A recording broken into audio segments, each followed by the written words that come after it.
Well, some of you might remember that. Oh, Ragad, when was it? It must have been March or April you were on before, was it? Was it even February? It was a long time ago. Yeah, how are you? Maybe I think it was March when we make was it an March? interview. It was a Yeah. long time ago. Yeah. Anyway, we're delighted that you've come back. For those that don't remember, Ragad is a professor of immunology and virology in Baghdad University, so he's got a unique perspective on this pandemic. But Ragad, first of all, to tell us, how have you been? How's your own health? Thanks God, I'm fine. I'm living. I'm very good. Yeah. At home, I make look myself at home. Fine, I'm fine. Good. And have you been working remotely, presumably? From home. Yeah. All the work now is done from home. University and students, lectures, everything is online. So you've been teaching and supervising PhD students and things like that all on? Yes. Right? Yes. Yeah, okay, fine. Now, what's the weather been like over the past few months in Baghdad? Yeah, it was very hot. Our temperature was over 50, really. And everybody was indoor. Usually, this is normal. We get used for it. In July, the temperature rise always, and even in August. But now it's much better. We are now about 40, 42. Anyway, better. At least the air condition is working now. Good. When it was 50, it wasn't working. Oh, it no, wasn't cooling. It's like a life-threatening situation. I mean, 50, what's that, about 125 Fahrenheit or 130 or something? It's I think it's crazy high, isn't it? I think 130 maybe. Yeah, I mean, 50 degrees centigrade basically is not compatible with life. It's just incredible, difficult aspect of life in Iraq, really, when it's hot like that. Yes, but usually it is a holiday. Yeah. No schools, no universities. Just some people go out to work. And it's summer. Many people travel. Now in pandemic, we are all locked, no traveling, no leaving home. Yeah. So you missed your cooler summer break this year. Yes, very much. Yeah. Now, the pandemic, when we talked in March, I think it was, in Iraq, things weren't too bad there. There were some cases, but not that many. So just to remind ourselves, Iraq has got a population of about 38 million people, I think, hasn't it? So what's the state of the pandemic like now in Iraq generally, and in Baghdad particularly, where you are? In general, in Iraq, let's say, number is increasing. The total number now reach more than 200,000. Daily, we have about 4,000 or maybe 300 and 500 within this range daily. Mortality, we have a death about more than 6,000. This is what is recorded, but we all know there are a lot of sick people at home, and there are a lot of people without symptoms, and they don't know they are already infected. I think we have much more than this. Maybe we multiply by 10, isn't it? Usually, scientifically, we multiply it by 10. So number is very high, and I expect it will rise more for many reasons. In fact, people don't listen for the instructions, health instructions. They don't follow the social distance. This is the most point. Some are wearing masks, others are not. But the problem is social distance. We have still gathering of the people. Some are keep on protesting outside. And nowadays we have a religious occasion, and I'm really afraid of that. People are gathering too much, and who knows what's coming next weeks or next month. Who knows? So for these religious events, do people gather indoors, or is it mostly outdoors? Outdoor and indoor and everywhere. Oh, so like in England, in Muslim populations, you get a lot of people visiting one family will visit another family. This is it. A lot of it's inside the house. They'll come around for meals. Inside the house. Quiet space. And inside the house and even outside. But when there is a crowded, this gathering is not good. That each one is breathing in the face of the other. Yeah. So is there ignorance about the necessity for social distancing and for hygiene? Or is it people just don't seem to take it seriously? No, they don't take it seriously. This is incredible. Some people think this is really life. Some people are linked this with politics. Some people are saying, wow, it's like a flu. You get sick, then you'll be fine. Some are take it as a challenge. Someone is making a challenge with coronavirus, and this is a really stupid thought. How come is that? This is incredible, really, what's going here. I mean, it is surprising because the level of education in Iraq is reasonably good, isn't it? You wouldn't expect people to behaving in a...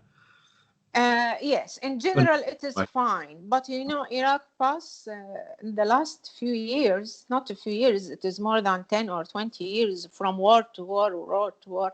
There are a lot of people not educated. We have children on the road that they don't go to the schools. And things is mixed, confused. Beside all that, the economic factor plays an important role. Some want to work, some make a challenge. It is complicated. Everything is mixed, this by this. This is it. And a lot of people are on a very low income, so they need to work every day just to feed the family, presumably. This is it. And there is no program for education the people how this virus is dangerous. There is no program. They just telling people, wear a mask, keep a distance. Okay, people don't understand why they should wear a mask. They don't understand why they shouldn't be infected with this dangerous virus. There is no one explaining this for the people, in fact. And unfortunately, some of the doctors have a misunderstood information, and they make an interviews on the TV, making things much easier, which is not true. We all know this is a dangerous virus, and we have to protect ourselves from it. So there's been doctors on Iraqi TV saying this virus isn't very dangerous, don't worry about it. They say no. They say, okay, protect yourself, or okay, it's like influenza and then it will pass. Some are just inventing some drugs that will cure this virus, which is not true. This is not scientifically proved. This corona pandemic is being used by everyone.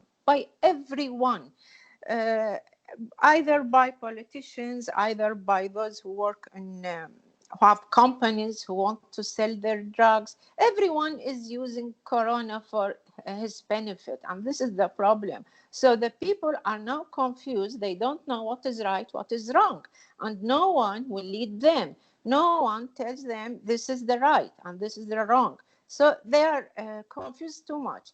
In fact, I use my page on Facebook. I was writing all the time since at the beginning of the pandemic, since February. I started my own work on Facebook, just giving scientific information with reference for the people to understand this virus more. And thanks God, I have too much followers to me. They believe in me, in fact. And I give them some information explaining what this virus is doing, and why they should protect themselves. When someone knows what this virus is doing, how dangerous it is, so he will protect himself. This is the point.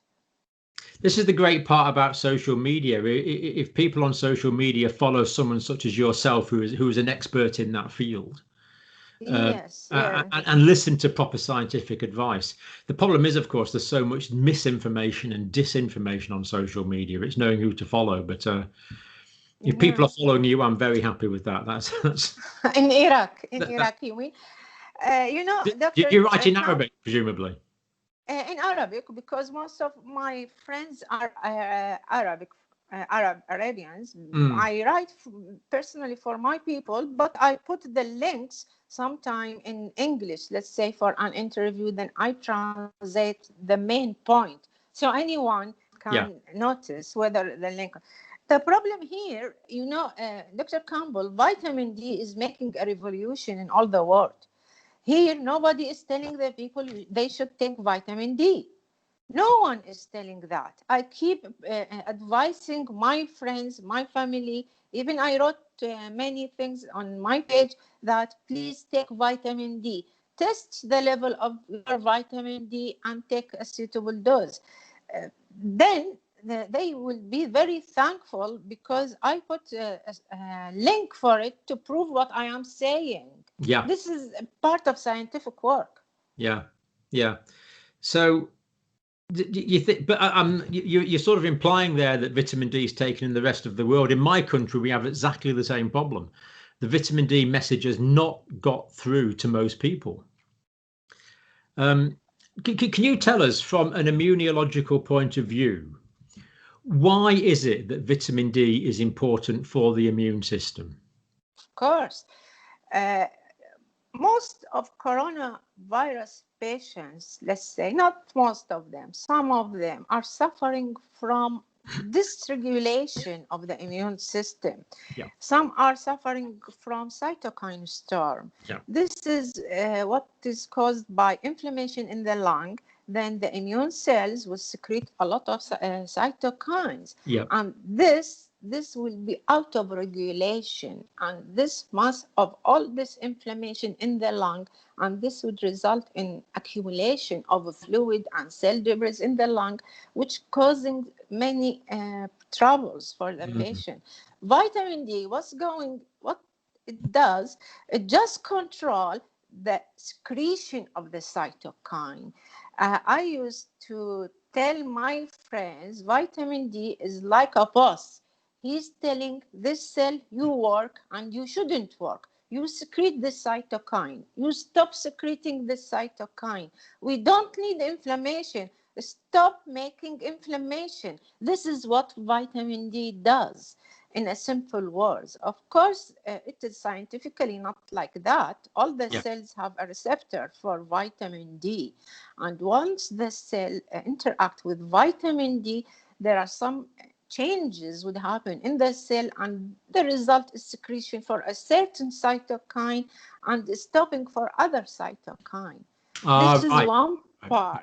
This is one part. Besides the activation of important cells, we need B cell to work. We need T helper 4 cell to work. We don't want T cytotoxic to work in an exaggerated manner because this would result in inflammation. They'll go around killing everything. T cytotoxic cells. They're crazy. They kill cells. Even they kill themselves too. They kill everything in the way. They kill themselves. They don't see. They become as if blind, killing this and causing harm. It's like letting people out in this high street with machine guns, isn't it? Yeah, it is. But we need, Dr. Campbell, we need cytotoxic, of course, but this should be under control. Everything in the immune system must be controlled. Everything is outside control, making troubles, making damage. Yeah. Margaret, you have to call me John because I was only a senior lecturer. You're 2 grades above me. I think we should tell people this. In English universities, you have lecturers, then senior lecturers. I was a senior lecturer. Then we have readers. Then we have professors. We professors are the big cheeses. No, there's no difference. We are all colleagues. No problem. Yeah, no, but you're still a professor. That's good. Oh, thank you. Yeah, but people in the United States don't realize how senior a grade a professor is in in other places. It doesn't just mean lecturer. It's a senior researcher. So yeah. So anyway, vitamin D is an immunoregulator, isn't it? It's saying, do produce these helpful cytokines. Don't produce these massively pro-inflammatory cytokines. Just produce them at the right amount. Don't produce huge amounts, because the cytokine will go around causing inflammation, and the alveoli will fill up with fluid, and basically the patient will drown. Yes. Excuse me. This is it. What I want to mention. Vitamin D does not prevent infection at all.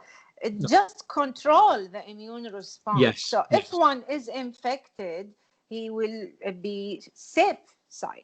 This is it. Yeah. In fact, most of the serious cases in COVID-19 seem to be caused by the inflammatory response. Yes, rather than the virus itself. Even most of the serious cases are suffering from vitamin D deficiency. Let's say most of them, not all of them, of course, or let's say one of the factors is vitamin D deficiency. Yeah. I think the thing about a lot of the comorbidities is they're very hard to treat. So obesity is hard to treat. High blood pressure we can treat. Diabetes is quite hard, but even people with good managed diabetes can still get complications. The heart failure, the chronic lung disease, of course, being male, and the older you get, all of these, we can't do anything about that. Yeah. But the thing about vitamin D, it's a modifiable risk. It's easy to get the vitamin D levels up. And it just seems a great pity that is not done. So in Iraq, is it too hot to go in the sun? Presumably, people work inside if they possibly can. Yes, it is very hot. For me, I cannot go outside in the morning or in any time. But nowadays at night the temperature is really fine. It is 35, say 32 at night. But of course, you're not going to make any vitamin D at night. Of course. I'm just talking about the weather, in general. And even hot temperature or high temperature, this will not give us vitamin D. It will give us burn. We don't need that. Usually now, many people are taking vitamin D. It is spread from one to another. And I received many messages to explain why vitamin D, why should we take, should we examine the level of our vitamin D? I say, yes, it's better to see your level than you take the suitable dose. This is it. Absolutely. If we can titrate it to the blood levels, that's the ideal situation. But doctors are very reluctant sometimes to send vitamin D levels, because I think it's quite an expensive test. So I know in my country it's quite hard to get it. Wow. Sometimes. So we had some Iraqi doctors that you mentioned on TV giving advice that wasn't helpful. I mean, I find this really hard to understand. I mean, the Iraqi doctors are trained in English medium mostly, aren't they? I don't know. Maybe it's related to what they think, what they thought. Some of the doctors are saying don't wear a mask. This is crazy. Really? But I mean, don't wear a mask. If these doctors speak English, they can access all the literature on the internet that you or I can access. Yeah. It seems strange. They don't seem to realize such obvious. This is it. And the people were confused. Some are telling them don't wear a mask. No need to wear a mask. That's it. Even if you are infected. Others are telling, no, you should wear a mask. But what I should say, those doctors are few, in fact. But we don't have a good education for the people, or a good program that teaches the people the scientific information, beside wearing a mask and social distances, and what this virus is doing, why people are dying, why they are getting suddenly a heart attack, or they got suddenly die for unknown reason. Some people would recover, and after some time, 2 or 3 weeks, they would die. Scientifically, there are some explanation. People, they think, no, this is another infection, and so on. They become as if this is amazing. Wow, he was recovered. Then he's died. Why this is happening? There is no good information to inform the people what's going on. This is it. So most of them are depending on media, in fact. Right. Yeah. In Europe at the moment, the cases are increasing in quite a few countries, but the death rates are very, very low just now. And this is because a lot of the spread over the past few months has been amongst young people who have a relatively low death rate. But of course, they're going to take it home to older relatives. This is it. So I'm expecting the death rate to start increasing soon. And we've mentioned a couple of factors there. You've mentioned some religious festivals which are coming on. What about schools in Iraq? Are they going back now, or? No, not yet. Right. They said it will be online for next year. For all age groups. For college, they say universities and college. For schools, it's still there is no information about it. But I think it will not be open in this situation. Right. However, the problem, some people, because they don't understand the dangers of this virus, they are saying, wow, we should send our kids to the school. Last year, they did not educate it, and so on. This because of the misunderstanding. Yeah. Now, Ragad, I gather you've been doing some research of your own recently from your cyber cottage. You've been doing some research on Iraq. What have you been involved with? Yes, in fact, I studied the growth of this pandemic in Iraq in related to number. I make a statistical study. I use the whole data that is recorded by the health ministry. Then I did a statistical since the start of pandemic on 24th of February until 16th of July. Then I studied every 6 days how the R0 value is changing. It was in two parts. First, I studied the whole Iraq as a whole country, the whole data. Then I take each governorate as a separate. We have 18 governorates. 18 governorates, yeah. Yeah. And each governorate is different from the other. What I found, there is a big variation between all governorates. Each one has its own situation, which is different from the other. But what I notice now, after 16 July, when I stopped working on that, the number is rising more.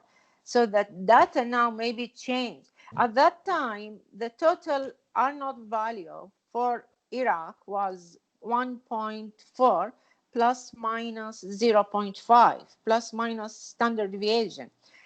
So it is very high. This is in whole Iraq. So it's very likely to be well over 1. Yes, and we have governorate that they reach about 3 plus minus. Wow. So there is a big difference. Yeah. And we have no very precise data of the infected people. So what will be the situation if we have precise data? What I wanted to show that we have to work on R0 value to study how the pandemic is spread in everywhere. We can calculate it for a small society or even a big country, because this will tell us what is the situation and what we should do. This study should be done in everywhere. Unfortunately, our health ministry, there is no information about, they didn't make such studies. So in fact, I did it with my colleague and we send it to them. I hope they will have a chance to look at it and to see the different situations in different governorates. So you and your group were the only people actually doing this work in Iraq? Yeah, I have my colleague, Dr. Layla Fuad, and she's also a virologist, and our colleague, Dr. Sadiq Molla, he's a statistical. He has a PhD in scientific statistics.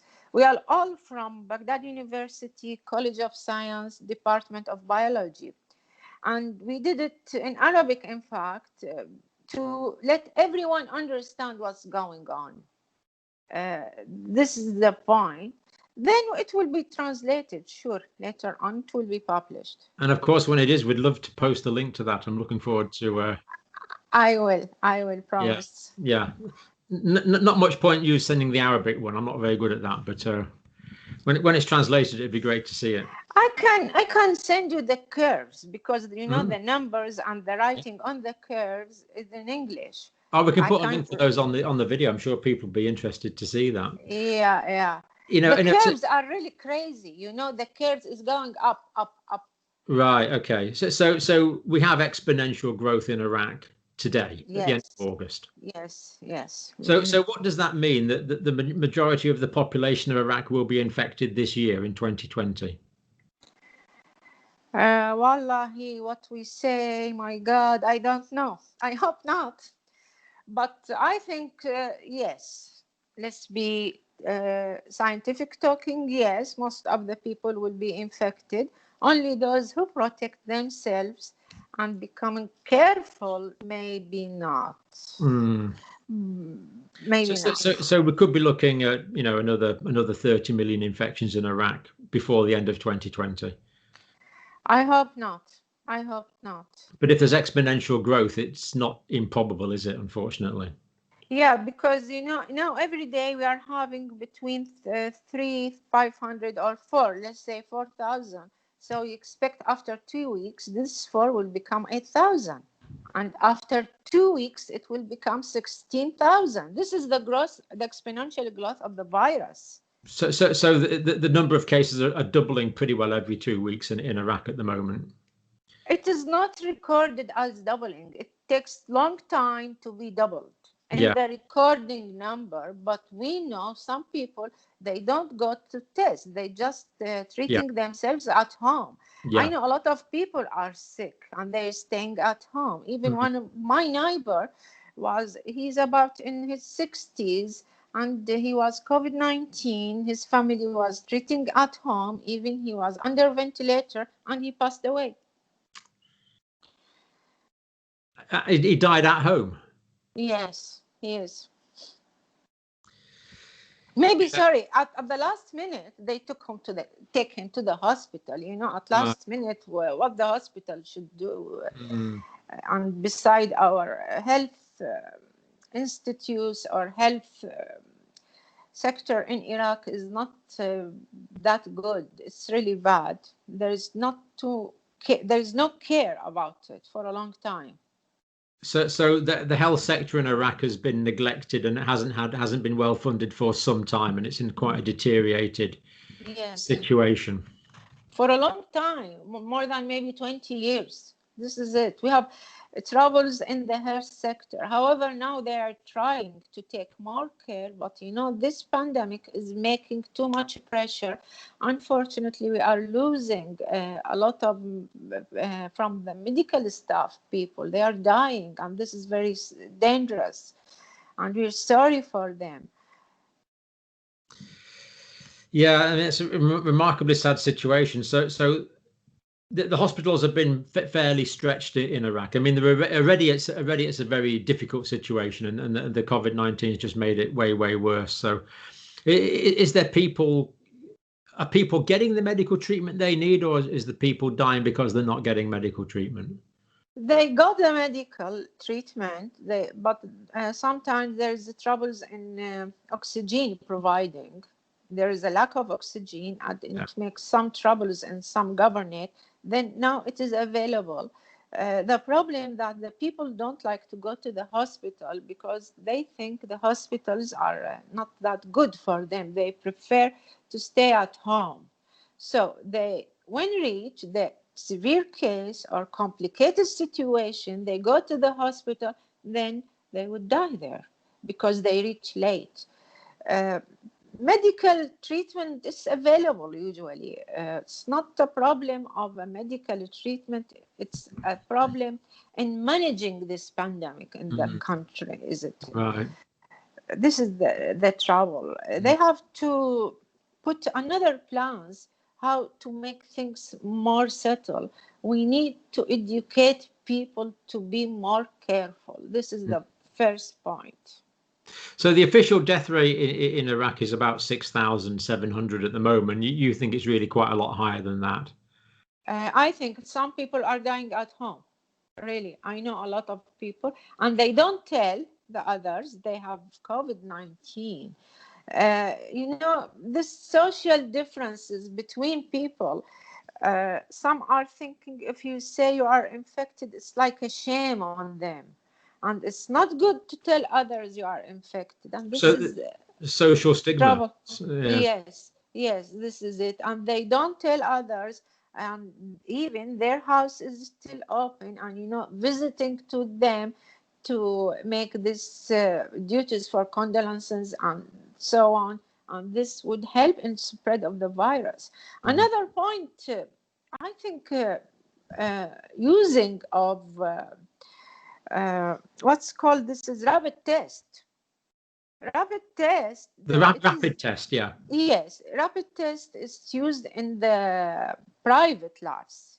And we all know it's not precise. It has a very low sensitivity. I don't know how they use it. So if someone is thinking he's infected and he do the test will tell him negative, but he's infected. And he keep going on and out, so he's spreading the virus. So tests with low sensitivity are going to give false negatives, give a false sense of security, and actually contribute to the spread of the virus. Yes, many private laboratories are using that, but in hospitals and health ministry, they don't use it. We use PCR usually, which is reliable.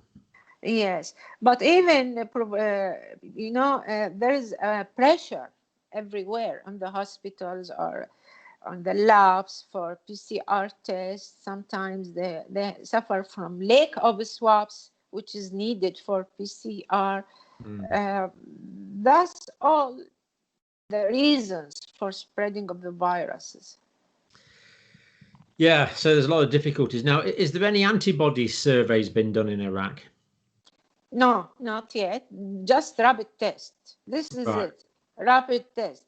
And someone is telling, wow, I got IgG, I got IgM, I have antibody. I tell them it's not a precise. It's not sure. So some people are getting antibody tests. It's just not. There's just no antibody test surveys to give an overall prevalence of infection. No, not yet. It's for survey, not yet. I hope maybe in the future. In fact, in our university, some of my colleagues are intending to do that as a research for their students. For Baghdad University College of Science in biology department, they are intending to make these serological studies, let's say. Oh, that's good. I mean, it wouldn't be a representative sample, but it would certainly give a better indication than nothing, wouldn't it, if you knew how many students had been exposed? Maybe, but what we need on a larger scale. But we cannot help patients. How can we do this survey? We need now more tests for the, let's say, for the patients, for the people to know the situation. Usually every day now they are making more than 20 or 22,000 tests per day. I think it should be doubled in our situation. It is still low. It should be doubled. You know, something I've been wondering lately, when someone gets infected, suppose you get infected today, have you any idea, because I don't know the answer to this question, how long it would take until you got a positive antigen PCR test? Antigen PCR within 2 or 3 days. PCR is very sensitive. Right, two or 3 days. Yeah. Okay, yeah, and it detects even the lowest amount of the nucleic acid, lowest amount of the virus. There is nothing compared to PCR technology. Because it multiplies the RNA, and if there's a tiniest bit there, then you can recognize it. Yeah, that's absolutely the definitive test, isn't it? And the other thing, if the longer the antibody tests are delayed, because even the IgGs, the immunoglobulin type Gs in this infection, don't seem to persist at detectable levels for more than about 3 months. So is that your understanding, about 3 months? They say it is 49 days, some papers. And even if it doesn't persist, what is the problem? We have a memory cell. Immune system doesn't work only with antibodies. Immune system is a complete system of cells. We have a memory cell of each type, T and B cell. What is happening in immunology now, I think, is really a revolution in science of immunology. We have a lot of new information, huge information. I was just talking today to my colleague. We are talking about T cytotoxic cells and nature killer cells even have a memory.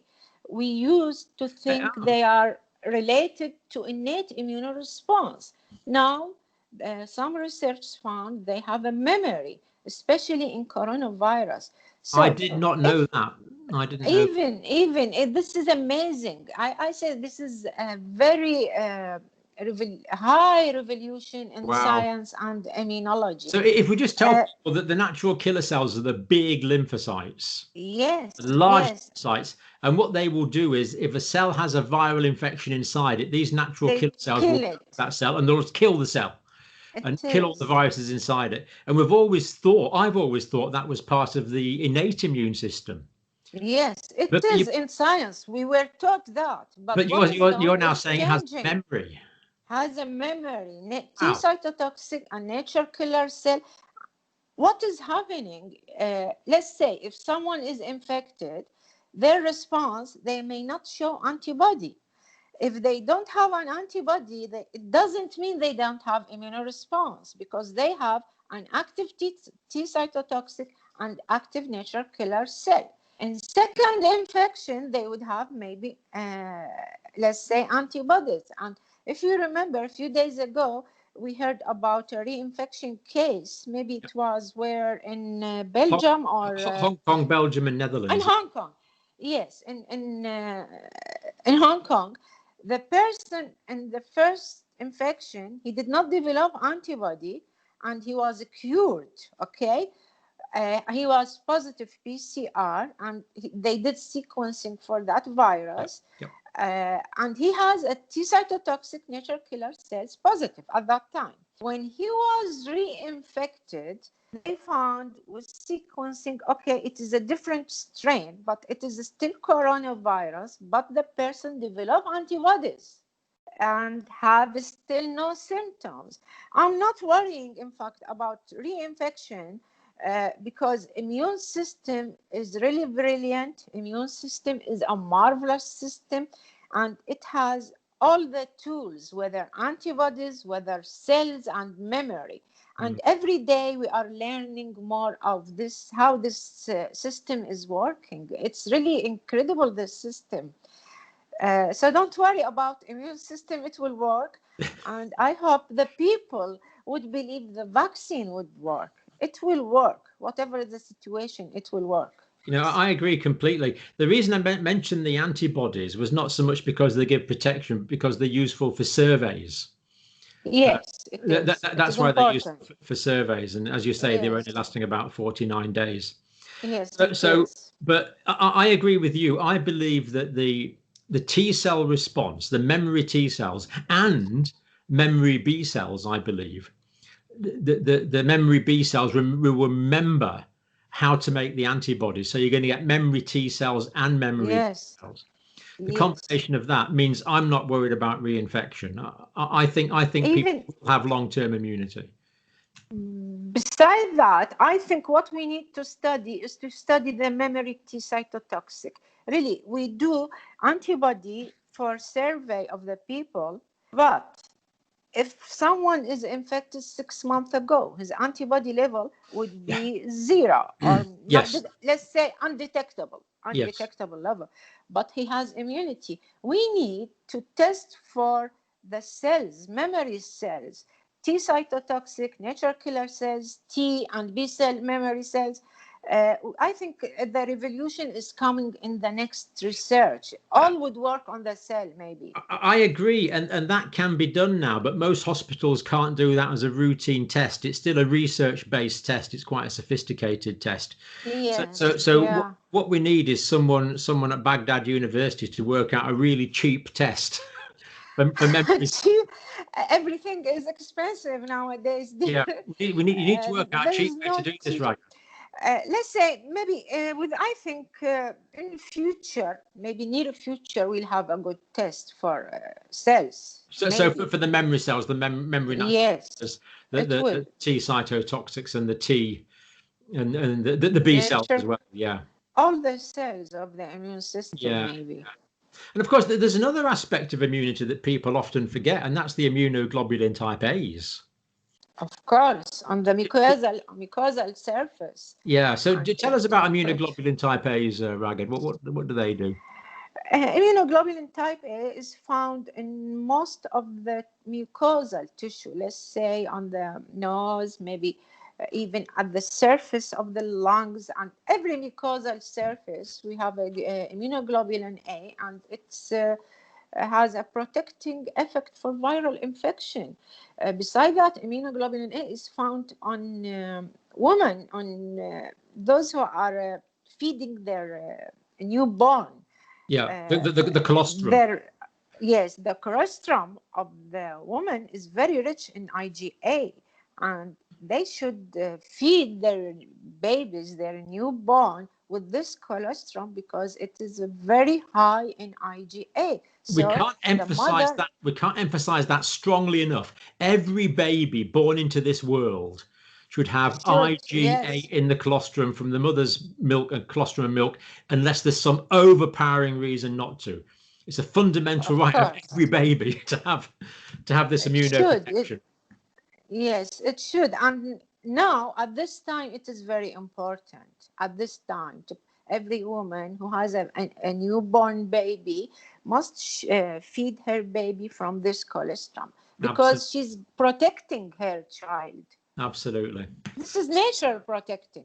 Yeah, it's quite amazing. So we're protected by the skin all over the surface, and then inside the mouth, all the gastrointestinal tract, all the lungs, the genitourinary tract, we're all protected by this constantly patrolling immunoglobulin type A on this mucus. It's just brilliant, isn't it? Yes, in every mucosal surface. Yeah. And even we need some studies about IgA for coronavirus. And I didn't read about it. I've read nothing on IgA and coronavirus. Maybe everyone is concerning about those neutralizing antibodies, IgG, IgM, and those cells. But in future, it would happen. We are giving ideas for researchers to do. Maybe we will do. Who knows? I think it's more the sort of thing you delegate to a PhD student, Ragad, than do yourself. Because working in laboratories nowadays is really danger. You know, we feel afraid for our students to work under these circumstances, and especially handling these cases. It is still difficult. We hope this pandemic will pass away. And even if it passes away, we'll have some infected people. It will never go. We'll have infection. Do you think so? You don't think we'll eradicate the virus entirely like SARS coronavirus 1? It is different from SARS corona 1. SARS corona 1 has this spreading. It was not a pandemic like this. Eradicating this one maybe by one of two. Either we achieve herd immunity or by vaccination. Otherwise, the virus will still rounding everywhere, all the places. But I think vaccination could go on circulating for many years. Yeah, I think it very much depends on the quality of the vaccination, doesn't it? How effective the vaccine is. Of course. I believe I like the Oxford vaccination, the technology they use, adenovirus. Yeah, it is. It seems to be promising if it continue its trial. I think it's on the third trial. Let us wait. And even not Oxford, there are many projects in all the world for vaccination. One of them must succeed. It will. Science is strong. I think several will succeed. Possible. But what one will probably emerge as the most efficacious, the most comprehensive. Because any vaccine that gives immunity at about a level of 50% is going to be usable, isn't it? I mean, it's of course we could end up with a few. Of course, but we'll see what's going on. Which one? Even India, I heard, has its project for vaccination. Yeah, I mean, biotechnology can be very advanced. Yes, yeah. I believe in science of India really, because they are more related to human more than to economics and selling and buying and all this political stuff and all this blah blah blah. Yeah, I mean, I buy a lot of drugs from India. They make generic drugs very cheaply to a very, very high standard, and I used to buy a lot of Indian pharmaceuticals. Yeah. What about, do you know about the German vaccine? There is a vaccine in Germany. There is. I'm not quite sure about it, but I think it's doing quite well. There's like the Moderna one in the United States, and there's another one or two in the United States. There's actually, I think, two in the UK. There's a promising Moderna. The Moderna one in the United States. There's a promising one in Israel, I think, as well. And India, and I've heard the German one. I think the German one might be a Roche collaboration, and I seem to think from memory that it's going on quite well. So I think we're going to end up with quite a few. I think the German one is one of the ones that the British government has put an advanced order in for if it's going to work. The thing that concerns me about vaccine is the richer countries have bought up so much of the advanced manufacturing that there might not be enough. It's going to take longer to get around the whole world, but of course the whole world needs this because it's a pandemic. We'll have many vaccines, in fact, we'll have, and it will. Let us reach to the vaccine, and then we'll see what will happen the next step. Yeah, absolutely. Because all the world is waiting for that. So people must protect themselves until we reach to the vaccine. This is the point. And it should be safe, protective and safe. These are 2 points should be available and should be tested. I don't know if the German, did they reach the third trial in Germany? I think they're doing stage 3 clinical trials at the moment, yeah. And I hope so. I think they might be taking quite a few people are doing research on this in Brazil, where there's a lot of cases. I see. Okay. Yeah. Good. And there's even a lot of people have volunteered to be vaccinated, then deliberately infected with the virus as well to try and speed research up. I'm not sure that's a good idea, but I mean, it's probably happened in several places in the world already. We just don't hear about it. I hope, yeah. Yeah. It's okay. Because in terms of antiviral drugs, it would be great to have a really good antiviral drug. But really at the moment, I mean, there's some data that hydroxychloroquine can be useful in low doses. Yes, I read some paper about it. But it's, you can't really call it an antiviral drug as such. You know, it'd be great if we had a drug that just attacked viruses. I mean, how likely do you think it is in the next few years humanity will get an effective antiviral medication? And will it be one for all viruses, or will each virus need its own separate drug, do you think? We cannot, predict, but I believe there is a revolution in science, in everything. Everything will be changed, whether in immunology, in virology, even our life will change. Things will not be like before. So we may have a drug for, let's say, for all coronavirus, maybe, or for some types of viruses. It is possible. We see what science is doing. And about hydroxychloroquine, in fact, it's really interesting because it changes the receptor, ACE2 receptor. These receptors to which the virus bind. hydroxychloroquine makes some modification on this receptor so the virus will not bind. Oh, I didn't know that. Right, okay. Yeah, and it is used mostly with the zinc. And zinc has to enter into the cell, but it cannot enter because of the charges. Hydroxychloroquine makes a bridge for the zinc to enter the cell, inside the cell. There's an ionophore. It lets the iron into the cell. Yes, it is, and it will kill the virus inside. But hydroxychloroquine has some side effect. If it is controlled, it is possible, maybe be used when we need it until we got an anti-coronavirus, let's say. I didn't know hydroxychloroquine altered the molecular configuration of the ACE2 receptor. Yes, it is. Yeah, okay. But it increases blood pressure. This is one of the side effects of hydroxychloroquine. Right, yeah. It cannot be used by everyone. It should be under supervision, medical supervision. Oh, yeah, it can cause heart complications and even fitting in high doses. Yes, it is. Oh, no, it's very much a doctor-prescribed drug, isn't it? Very much so. Mm-hmm. So that is all fascinating, Ragad. How do you see the things going in Iraq over the next few months? Are we a bit pessimistic from what we've said, I think? Really, I'm really so worried of the general situation in Iraq, especially we are going to enter in autumn and winter.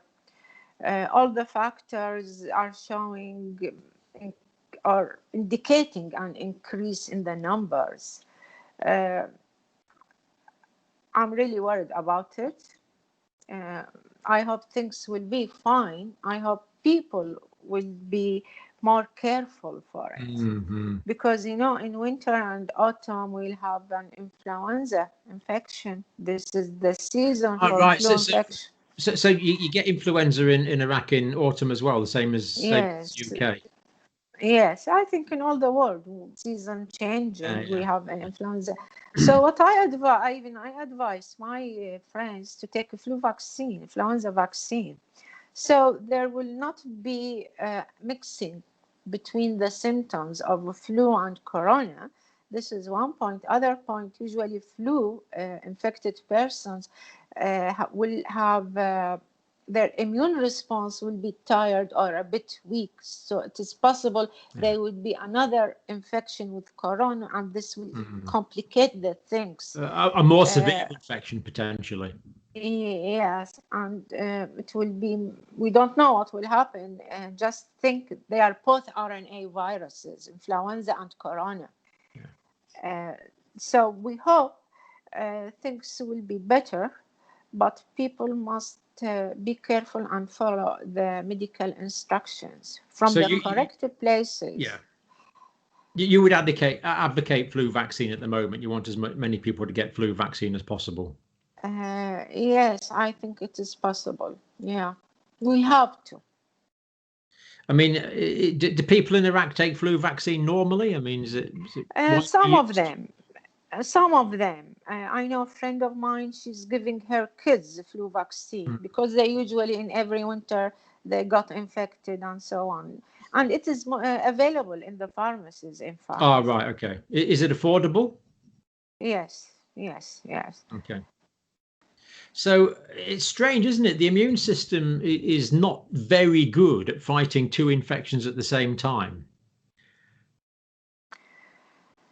Immune system is incredible and a marvelous system, a huge system, but it should be controlled. Yeah. Under control. But it does find it harder to fight multiple infections at the same time. Yeah, it is difficult. Let's say, who can fight two types of armies?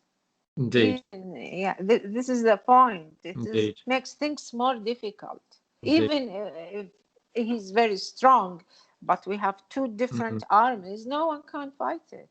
Do you agree with me about influenza vaccine? Very much. Well, the flu vaccine, yes, I agree completely. The only proviso is that there's some evidence that flu vaccine predisposes to some other viral infections. Wow. Now, I don't think it's a major factor. And all the health authorities in the world, in the UK and the United States, are all advocating for flu vaccine. But there is some data that shows that people that are vaccinated against flu are more likely to get certain other viruses. There's no question it'll protect them against flu. Of course. Does it predispose to some other viral infections is the only slight question in my mind. But viral infection, flu viruses? Yeah. I'm sorry, the electricity is cut. Oh, that's okay. Sorry, my computer. No, there's some evidence that people that have flu vaccine are more prone to get other viruses like, I don't know, RSV or other. Yes, it is possible. It does not give 100% protection from flu. No.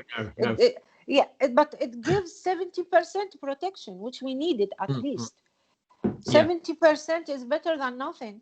I'm not really worried about it predisposing to other viral infections because all the medical authorities in the world are advocating taking the flu vaccine. So, I'll certainly be getting the flu vaccine. There's no question about that. Personally, I'll be getting it. Okay. Yeah. I'm sorry for the electricity. No, it's fine. Our normal life. No, we can still hear you. It's fine. So just generally, Ragad, has life been difficult in Iraq? I mean, you got power cuts and, I mean, is the food supply always okay? It's normal. Everything is normal. We don't have troubles in food supply and everything is normal. Everything is available, thanks God. It is the crowded everywhere. This is the point, and this is make me feeling very afraid of what I see. Virus, Viruses is surrounding, and women are walking outside with their kids, and this is crazy.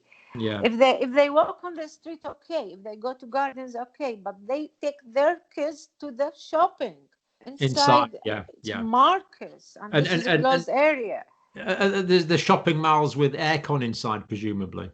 Yes. Most of them.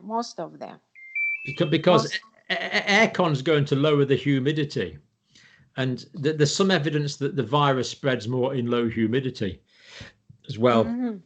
Yes, possible. Yeah. Oh, we're back. Yeah, it is electricity. Yeah.